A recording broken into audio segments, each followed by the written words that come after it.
Vamos a ir con la ayuda del Josu en los textos. Vamos a ver el libro de Efesios capítulo 2, versículo 19, ¿no es cierto? Con este concepto, con esta introducción corta que hemos hecho y esperemos poder terminar a tiempo.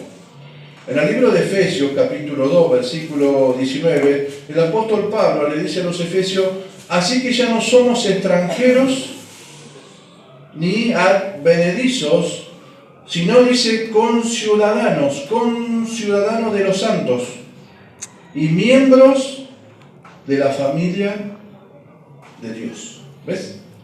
Entonces, aquí tenemos cada uno donde nosotros nacimos, somos personas que integramos una familia, la familia donde nacimos, ¿sí? Pero una cosa es la familia donde nosotros nacimos y otra es la familia del nuevo nacimiento, ¿eh? El nacimiento que otorga Dios por medio de ¿qué? De la sangre de Cristo, ¿sí?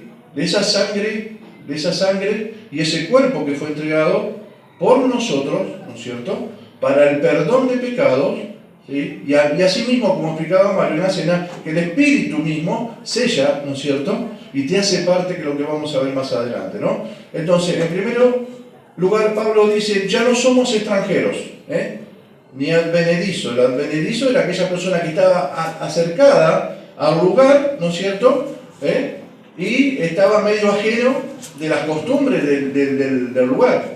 Eran esos los advenedizos, ¿no? Sino que dice conciudadano, es junto con el otro, conciudadano de los santos. O sea, el grupo de santos que ya está, no está por encima de ustedes, eso es lo que quiere decir. Están a la misma altura. Cada vez que se salva una persona, cada vez que hay un hijo de Dios, no es que viene a ver si es parte de los santos. Dios dice que es conciudadano. Ya está integrado a la familia. ¿Y quién lo integra? Lo integra Dios. Lo integra Él. ¿Por medio del qué? Del sello del Espíritu Santo. Ya lo hace parte. O sea, yo no puedo aprobarlo ni desaprobarlo, porque el que lo puso ahí fue Dios. Por eso dice conciudadanos santos y miembros de la familia de Dios. Y sí, pero viste que el hermanito es medio difícil. Bueno, yo lo traje ahí. Lo puse, ya vimos el otro día, ¿no?, que lo que implicaba el tema del amor, el amor sacrificial, ¿no es cierto? Y todo eso lo que vimos. En Primera Timoteo capítulo 3, versículo 15b, dice que debemos saber conducirnos en la casa del Dios viviente, que es la iglesia. Ese es para el que se va anexando, ¿ves? Tenemos que saber. ¿Qué significa tenemos que saber? Tenemos que aprender a cómo manejarnos en ese lugar nuevo donde Dios nos colocó. Ya es una responsabilidad que nosotros tenemos, ¿no? Si lo vamos leyendo ahí, mejor, ¿no es cierto? Primera Timoteo. Para que si tarde espera, sepas cómo saber conducirte en la casa de Dios, que es la iglesia del Dios viviente, columna y baluarte de la verdad. O sea, la verdad que vos necesitas saber, la verdad que necesitas vivir, es la misma verdad que sale de las Escrituras. ¿Para qué? ¿Para qué? Para que ya tu comportamiento se pueda ver como un ciudadano, como un conciudadano con los que ya están en la casa de Dios, en la familia de Dios, ¿no es cierto? Entonces, nosotros no somos solamente llamados a creer, sino que a pertenecer. ¿Ves? Ya no somos solamente algo que cree exteriormente, sino que ya pertenezco, ya soy parte de la familia de Dios, ¿no? Y tenemos de parte de Dios el gran ejemplo del huerto del Edén, cuando dijo que no es bueno que el hombre esté solo. No es bueno que el hombre esté solo. Entonces, ¿qué hace? En el plan de Dios, en el nuevo plan de Dios, te integra con los conciudadanos. ¿Ves? Con los conciudadanos. Y tenemos la responsabilidad nosotros ¿de qué? De aprender a cómo andar en ese lugar, en esa iglesia. ¿Cómo se logra? ¿A través de qué? Del discipulado. El discipulado hace que por medio de la palabra de Dios usted empiece a funcionar, usted y yo empecemos a funcionar en ese cuerpo, ¿sí? Para que no, o sea, que una mano no quiera hacer lo que quiera, digamos, ¿no? ¿Se da cuenta? Porque mire si una mano o un pie agarra para un lado y otro para... O sea, no terminamos en ningún lado. Esa es la idea, esa es la idea. La cabeza siempre es Cristo. La palabra de Dios es lo que nos dice a nosotros cómo debemos conducirnos, ¿no es cierto? Debemos honrar la palabra, ¿no? 2 Corintios 12:12 dice, porque así como el cuerpo es uno y tiene muchos miembros, pero todos los miembros del cuerpo, así también Cristo. ¿Ves? Así como el cuerpo tiene muchos miembros, ¿no sé? Pero todos los miembros del cuerpo, 2 Corintios 12:12. Dice, con todo, las señales de... A ver, me parece que lo puse mal. 12:2 puede ser. 1 Corintios. Primero.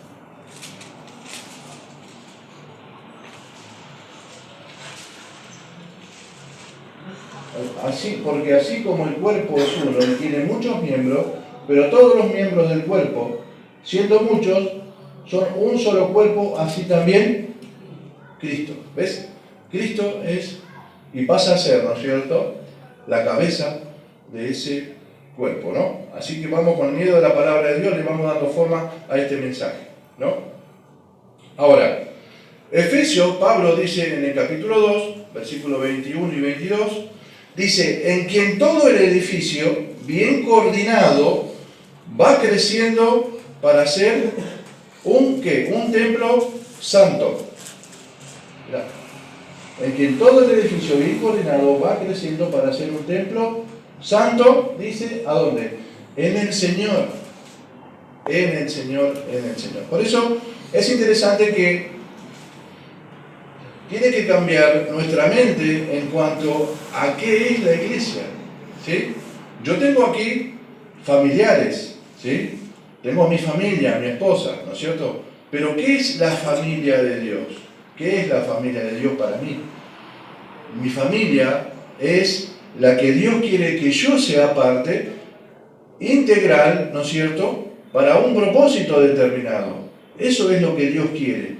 Él murió por una familia nueva, por un cuerpo nuevo donde Él se pueda glorificar, ¿no? Efesios 4:16 dice, de quien todo el cuerpo bien concertado, unido entre sí por todas las coyunturas que se ayudan mutuamente según la actividad propia de cada miembro. Ahí está. Fíjate, palabras importantes. ¿Cómo? ¿Cuáles? Mutuamente. Mutuamente, no solitariamente.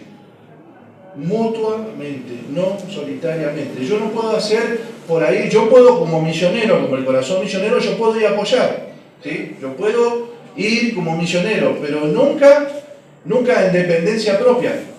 Hace poco vi un video donde en Santiago del Estero hay un lugar así como este. Igual, prácticamente tiene las mismas dimensiones, ¿sí? Tiene vecinos, tiene un lugar así, preparado, tiene 2 aires acondicionados, silorazo, tiene un lugar como este aquí donde se enseña. Pero ¿saben qué pasa con ese lugar? Está cerrado. Tiene todo. Está cerrado. Ahora, ¿qué pasó ahí? ¿Qué pasó con la actividad propia de cada miembro? ¿Por qué está cerrado? Entonces están pensando, yo tenía ganas de ir, pero estoy lejos. Tengo ganas. Le dije a Carlito Pinto, bueno, avísame, y ya otros también. Y ya fueron. Y cuando me entero, ya fueron a ese lugar. Ya hubo trabajo misionero, ya hubo predicación del Evangelio, ya hubo... ¿Qué pasó con las personas? ¿Que no entendemos? Que somos un cuerpo, un organismo vivo, no entregamos bien las escrituras, no aprendemos correctamente a cuál es la función que tiene el cuerpo. ¿Qué es lo que faltó? ¿Por qué? ¿Por qué hay tantos edificios abandonados, preparados para servir, y nosotros estamos luchando por comprar una baldosa? Y ya hay edificios terminados. Eso es lo que yo me pregunto. ¿Por qué? ¿Qué es lo que está fallando? ¿Falla la palabra? ¿O no entendemos el concepto de unidad, de integración, de mutuamente? Según la actividad propia de cada miembro. La actividad propia de cada miembro. Si ustedes lo veían a Mario antes que yo esté ahí, parecía el arquerito de Metegol, ¿no? Y así hacía. Y toda la semana, con los cursos, predicando el Evangelio y todo eso, ¿por qué tiene que pasar eso? ¿Saben por qué? Porque yo creo, pienso y le hago caso al diablo de que yo no sirvo para estar acá, o no sirvo, o no puedo desarrollarme. ¿Cuántas veces me equivoqué? Un montón de veces me equivoqué, pero no por eso yo voy a dejar ese lugar. Ah, me da vergüenza. ¿Me da vergüenza? Está sirviendo a sus hermanos. Está sirviendo a sus hermanos. A mí no me da vergüenza. Yo no sé mucho de computación, pero sé apretar una tecla. No voy a poder, o le voy a preguntar, Josu, ¿cómo funciona esto? A ver, enseñame. Y tengo un solo oído, tengo que tratar de escuchar, a ver qué es lo que... Porque encima me siento del lado del oído que yo no escucho para ver cómo sigue Gabriel o cómo sigue. Pero yo no voy a dejar ese lugar. ¿Por qué para usted? Y no necesito tener mucho estudio para apretar en una tecla. Tengo que preguntar. Yo me tengo que involucrar, me tengo que interesar. Tengo que amarlos a ustedes, desprender ese amor. Mutuamente, según la actividad propia de cada miembro. Dice que recibe su crecimiento para ir edificándose. ¿En qué? En amor. En amor. Si no hay amor, no hay preocupación por el otro. No hay una entrega por el otro. Siempre estoy enfrascado y encerrado en sí mismo, en mis propias necesidades. Por eso es interesante que nosotros entendamos cuál es el concepto de iglesia y de familia que nosotros tenemos que aprender, que tiene que entrar acá y arraigarse ahí y empezar a funcionar. Decir, Mario, ¿cómo puedo hacer esto? Pamela, ¿cómo puedo hacer esto? Entonces, ¿cómo edificar según el Señor? Dice, hermanos míos, en primer lugar, tenemos que ordenar nuestra conciencia. Por eso dice Santiago 3.1, dice, hermanos míos, no hagáis maestros muchos de vosotros, sabiendo que recibiréis mayor condenación. ¿Cómo lo tenemos que hacer? Con humildad. Con humildad. No haciéndonos los maestros, no haciéndonos los sabiondos, sino apoyándonos. A mí me encanta ver a Pamela y a Nancy y a Gaby, cómo ellas se juntan y se preguntan, se consultan. ¿Cómo podemos llevar esto adelante? ¿Cómo podemos hacerlo esto? ¿Cuál es la mejor manera? Eso es lo que tiene que haber. Usted venga con ese, mire, no sirvo para nada, no sé nada, eso es lo que Dios necesita. Yo le puedo asegurar que eso es lo que Dios necesita, que usted diga eso. Mira, yo no tengo la menor idea de lo que voy a hacer acá, pero acá estoy. Eso es lo que Dios necesita, disposición. Porque la idea es que usted aprenda a manejarse, a saber cómo manejarse en la casa del Dios viviente. Y lo primero que él necesita es uno que tenga así la manita atrás. Señor, ¿qué hago? No, que tengo un montón de estudios, que yo me la creo, que yo sé esto, yo sé cómo se revoca esto, cómo se pone esto, No. Todo lo que Dios necesita, sabe dónde está en usted, pero bajo ese concepto, el concepto de humildad. Acá según lo que dice el versículo, no hagáis muchos maestros, sabiendo que recibiréis mayor condenación. ¿Sabes por qué? Porque cuando te equivoques, te van a criticar. Y esa es la condenación que te vas a... Por eso es mejor no saber nunca nada, pero sí estar dispuesto a hacer. ¿Se dan cuenta el concepto? Colosenses 2.19, y no haciéndose de la cabeza en virtud de todo el cuerpo, nutriéndose y uniéndose por las coyunturas y ligamento, crece con el crecimiento que te da Dios. Jamás vas a crecer, jamás vamos a crecer desprendidos. Nunca vamos a crecer desprendidos. ¿Por qué haciéndonos de la cabeza? Y porque a veces no la creemos toda. Muchas veces no la creemos toda. Por eso tenemos que nosotros, nuestro conocimiento, nuestra cabeza, tiene que estar, ¿viste? En humildad, bajita. Y vamos aprendiendo, pero vamos unidos. en virtud de todo el cuerpo. ¿Qué significa en virtud? Todo lo bueno que pueda salir de todo eso. Eso significa en virtud de todo el cuerpo. Todo lo bueno que pueda salir de eso. Mirá qué hermoso.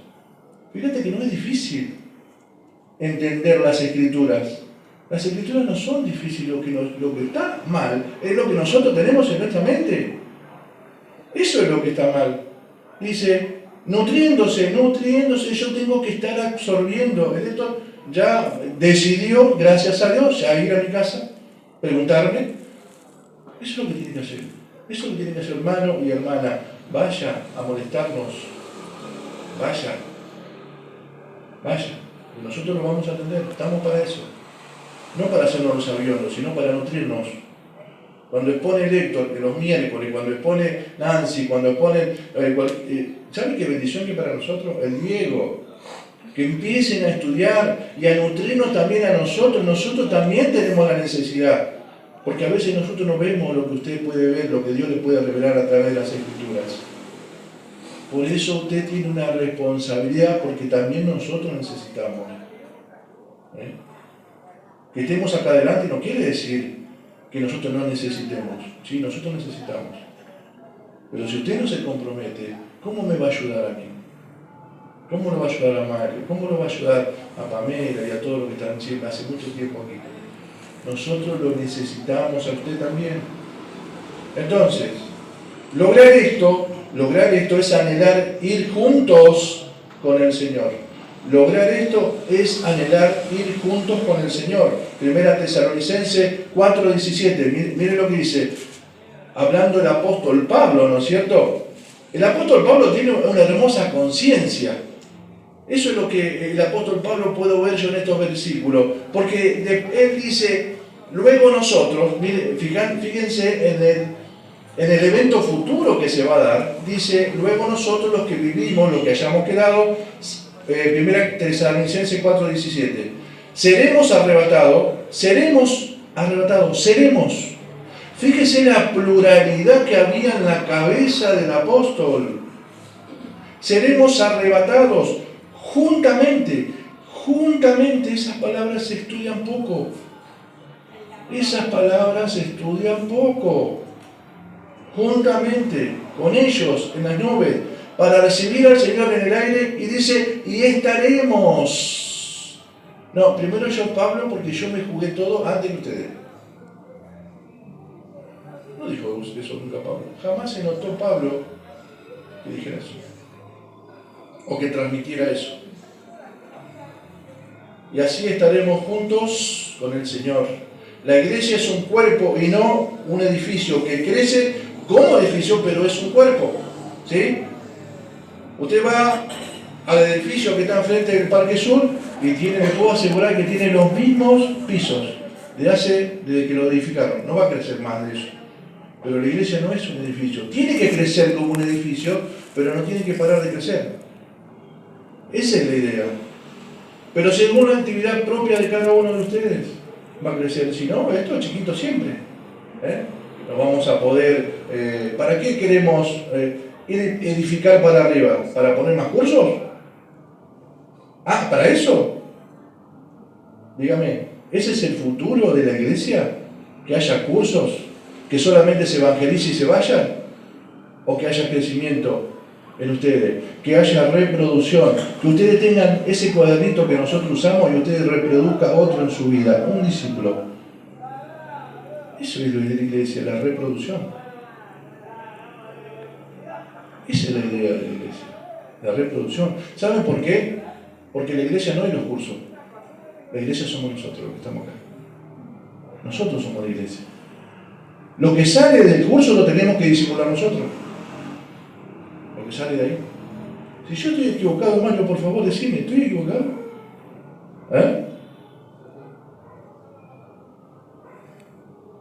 Hermano, usted tiene la responsabilidad como yo. Tenemos la misma responsabilidad. Entonces, la unidad es la fuerza. La unidad es la fuerza y resistencia ¿a quién? Al diablo. La unidad es la fuerza y la resistencia al diablo. Mateo 16, 18 dice, y yo también te digo que tú eres Pedro, fíjate, y sobre esta roca edificaré mi iglesia, y las puertas del Hades no prevalecerán contra ella. ¿Ves? ¿Por qué mucha gente anda en tormento? Porque anda desprendida de la iglesia. Porque la iglesia, la unidad de la iglesia es fuerza. ¿Ves? Y cuando hay unidad, las puertas del Hades no pueden contra nosotros, no van a poder jamás, nunca van a poder. Porque usted sabe a quién cree y sabe a quién tiene en su corazón. ¿Entiende? Por eso el apóstol, aquí en este versículo, ¿no? Que el Señor le dijo a Pedro, ¿no? Convenciéndolo a Pedro, diciéndole, tú eres Pedro, yo ahora te reconozco. Porque Pedro tuvo que entender que la roca es Cristo, la roca es Jesús. Esa roca es la que te va a hacer permanecer firme. Y es Jesús la que te integró en el cuerpo. Y que quiere verte funcionar de esa forma. Entonces, sabemos y entendemos que la unidad de la iglesia produce una resistencia tremenda del diablo. Porque no va a poder. Pero cuando usted anda desprendido, que no viene, no se compromete, viene de vez en cuando, cambia las prioridades, está libre, ¿para qué? Para el cachetazo del diablo, es la verdad. Haga un fuego con carbón y separe la brasa más prendida, agarre la más prendida y póngalo a un costado. ¿Y qué pasa? Se apaga, se va a apagar, va a sufrir. Va a dejar de tener el calor, la densidad de la luz, del brillo. Eso va a suceder. Porque la idea es que usted se integre a la iglesia. Entonces, ¿qué hizo Pedro? Tuvo que afirmar el sentido de pertenencia. Y si me preguntara a mí el Señor, ¿podría decir tú eres Pedro? Yo me preguntaba eso. Alejandro, el Señor le diría, vos sos Alejandro. Que le diga, vos sos Alejandro, es porque estás integrado a la iglesia.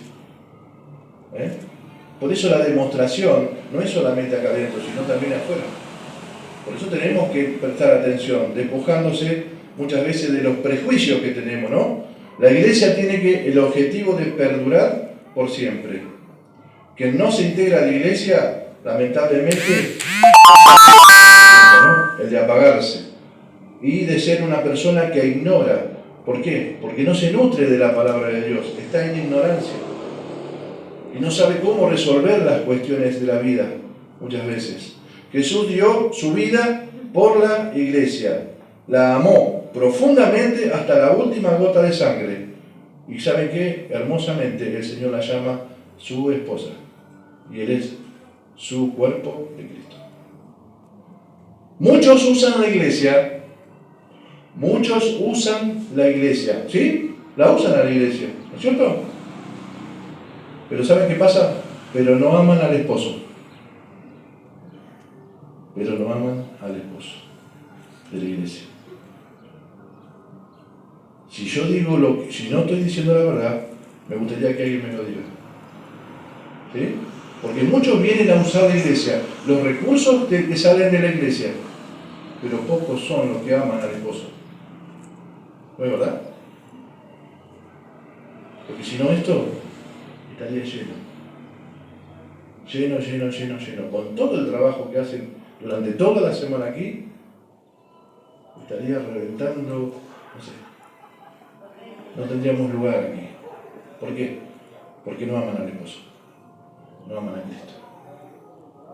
Y a veces yo lo amo, a veces yo no sé si lo quiero. Tengo como un problema romántico de novelas, ¿viste? A veces. ¿Por qué? Porque lo demuestro en mi falta de compromiso, en mi falta de asistencia. A veces es un problema romántico de novela mexicana, ¿viste? Y no sé, yo tengo tanto conflicto en mi cabeza que no sé. Vos sabés que lo increíble de todo esto es que el Señor no tuvo conflictos para resolver nuestros problemas de pecado y de destino de infierno. Él no tuvo esos problemas.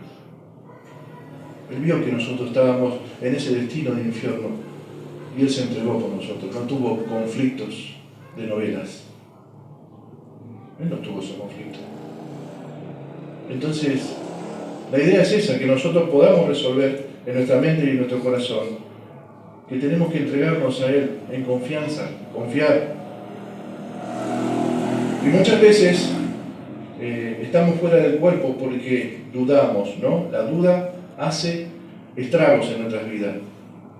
Entonces, una pregunta es, ¿por qué necesito yo una familia eclesial? Porque en primer lugar me identifica como un creyente genuino. En segundo lugar, me saca del aislamiento egocéntrico. Me saca.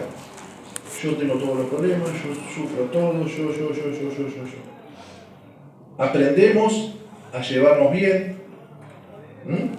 Aprendemos a llevarnos bien. Practicamos el amor generoso y comprensivo. Aprendemos a compartir. Si uno sufre, todo sufre. 1 Corintios 12:26. Si uno sufre, todo sufre. Si uno se ríe, todos nos reímos.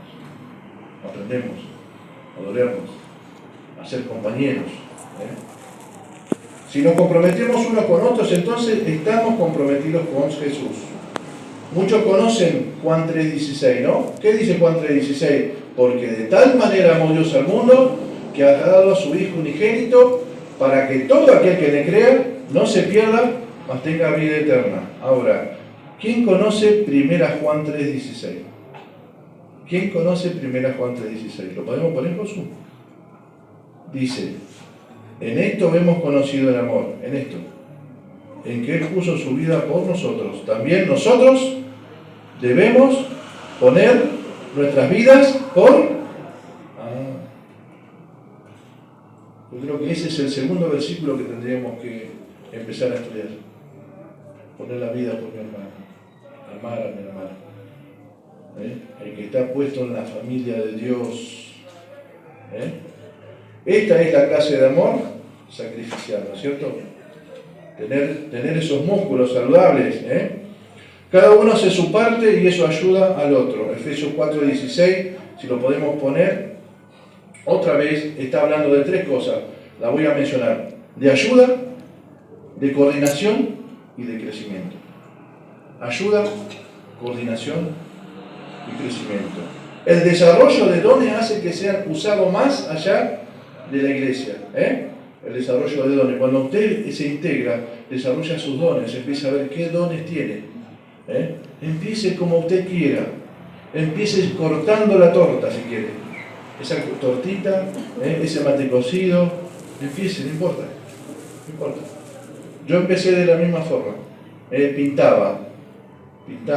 Bueno, no me gusta pintar, jamás pude, pero tenía otros dones para poder hacer.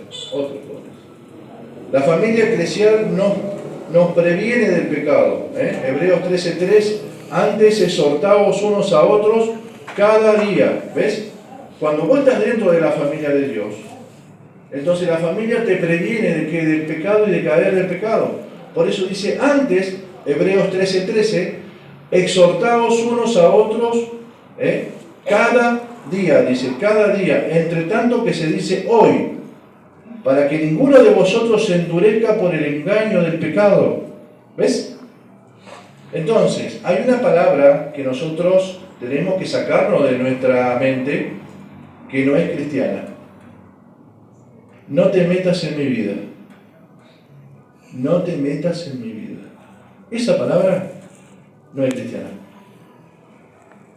Porque si esa palabra fuera cristiana, entonces el versículo que yo leí anteriormente lo tenemos que sacar de la Biblia. Pero dice cada día. Exhortaos unos a otros cada día. Eso hace que nosotros no caigamos en el pecado, pero si nosotros estamos desprendidos del cuerpo, hacemos la nuestra. Pastor, 3 de la mañana, me persigo. Es obvio, es más que obvio que sucede todo eso. Entonces, no es una frase cristiana, no te metas en mi vida, no es una frase cristiana. Dios dice que tenemos que hacerlo. unos con otros. Tenemos la responsabilidad de traer al débil en la fe. Esa es una responsabilidad que tenemos, de traer al débil en la fe. Santiago 5, 19 y 20 dice: hermanos, si alguno se ha extraviado de la verdad y alguno lo hace volver, dice, sepa que el que haga volver al pecador del error de su camino salvará de muerte su alma y cubrirá multitud de pecados. Pero cuando nosotros tenemos ese no te metas en mi vida, entonces tampoco vamos a ayudar al otro que está caído. No lo vamos a ayudar. No lo vamos a ayudar. Eso hace la iglesia. Por eso la iglesia muchas veces está muy vacías. Entonces también hay responsabilidad para los pastores, para los que estamos pastoreando. Hay mucha responsabilidad para nosotros. Dice en Hechos 20, del 28 al 29, dice: por tanto, mirad por vosotros. ¡Wow! Tened cuidado. Tengan cuidado ustedes, los pastores. Tengan cuidado. Mirad por vosotros también. Ojo, cuidado. Dice: y por todo el rebaño en el que el Espíritu Santo ha puesto por obispos, para apacentar la iglesia del Señor, la cual Él ganó por su propia sangre. La ganó Él, no yo. Él la ganó, no yo. Por eso tenemos que tener cuidado de nosotros, los que estamos ayudando a personas, no creer que las ovejas o el tiempo o el lugar se pueda meter en nuestra posesión. Eso hay que tener mucho cuidado. He escuchado en Panamá a gente decir: yo hace 25 años que estoy acá, ¿vos me venís a decir algo? Bueno, listo, no hay problema. 50 años, una salud de fierro se lo llevó. A la mañana predicó, a la tarde se lo llevó. Porque no quería escuchar. No quería escuchar. No es la primera vez que lo veo. Yo no soy el dueño de nada ni de nadie. Yo solamente tengo el privilegio de poder entregarle la comida a las ovejas del Señor. Por eso tienen que cuidarnos. Nosotros también fallamos, somos seres humanos. Nosotros también nos equivocamos. Por eso usted tiene la responsabilidad de aprender las Escrituras y de ayudarnos también a nosotros. ¿Sí? Entonces, versículo 29. Porque yo sé que después de mi partida entrarán en medio de vosotros lobos rapaces que no perdonarán al rebaño. ¿Ves? Porque yo sé que después de mi partida entrarán en medio de vosotros lobos rapaces que no perdonarán al rebaño. El Señor se estaba yendo. Les deja estas palabras: tengan cuidado entre ustedes también. Tengan cuidado entre ustedes también. 1 Pedro 5, del 1 al 4. Ruego a los ancianos que están entre vosotros, y yo anciano también con ellos, y testigo de los padecimientos de Cristo, que soy también participante de la gloria que será revelada. Yo también, dice Pedro, yo también soy participante, anciano, tengo la misma responsabilidad, testigo de los padecimientos de Cristo. ¿Saben qué dice? Es el ejemplo de Cristo que tenemos que llevar. Es el ejemplo de Cristo. ¿Y sabe cómo murió? Pedro murió también crucificado, pero al revés. Porque no era digno de ser crucificado como el Señor. Él dio testimonio de la misma vida, de los mismos pasos que Cristo dio, de sacrificarse por el otro. Sacrificarse por el otro. Entregar hasta su vida por el otro. Eso hizo Pedro. Tremendo, hermoso. Capítulo 5 de 1 Pedro, versículo 2 dice: apacentad la grey de Dios que está entre vosotros, cuidando de ella, no por fuerza, sino voluntariamente, no por ganancia deshonesta, sino con ánimo pronto. No aprovecharse de la ¿cómo se llama? De la ignorancia de la iglesia. Muchos pastores se aprovechan de la ignorancia de la iglesia porque la iglesia no quiere estudiar la palabra de Dios, no quiere comprometerse, y eso hacen algunos, aprovechándose de esos. Inflan sus bolsillos con el dinero y promoviendo emocionalmente a las ovejas y las ovejas se sienten que están ahí volando por el aire con esas liturgias llenas de ruido, llenas de luces, para que después, y después lo tenemos al pastor con un Mercedes-Benz color verde en la puerta, ¿ves cómo ese que está ahí? O con una casa de 2 o 3 plantas.